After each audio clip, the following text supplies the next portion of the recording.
پاکستان کا سب سے ترقی کرنے والا شہر کراچی ہے. یہ پاکستان پیپلز پارٹی کی وجہ سے کہ پورے پاکستان سے لوگ یہاں ہمارا کراچی میں آ کے بسنا چاہتے ہیں, رہنا چاہتے ہیں, کام کرنا چاہتے ہیں, اور ہم دل کھول کے ان کو دعوت دیتے ہیں کہ آئے ہمارا شہر میں کام کرے, آئے ہمارا شہر میں ہمارا دار حکومت میں آ کے محنت کرے, روزگار کرے, اور اس شہر کی معیشت میں, اس صوبے کی معیشت میں, اس ملک کی معیشت میں اپنا کردار ادا کرے. میں فخر سے کہہ سکتا ہوں کہ کراچی نہ صرف اس ملک کا کمرشل کیپٹل ہے, مگر اس ملک کا اگر کوئی ہیلتھ کیئر کیپٹل ہے تو وہ یہ کراچی شہر ہے. اور وہ بھی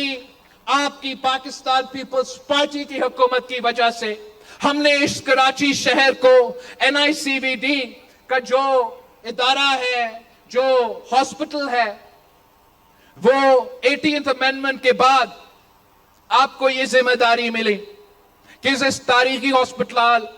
کا خیال کیا جائے. اور میں ہر کسی کو دعوت دیتا ہوں, میں اپنے مخالفین کو دعوت دیتا ہوں, سیاسی مخالفین, ویسے تو مخالفین ہوتے نہیں, کہ آئے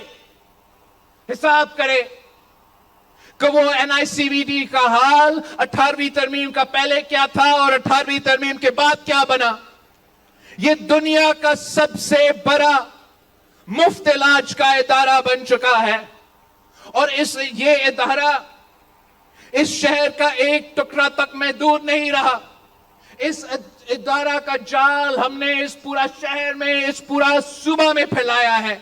تاکہ اس صوبے کے غریب عوام کے دروازوں تک میں مفت اور معیاری علاج پہنچا سکوں.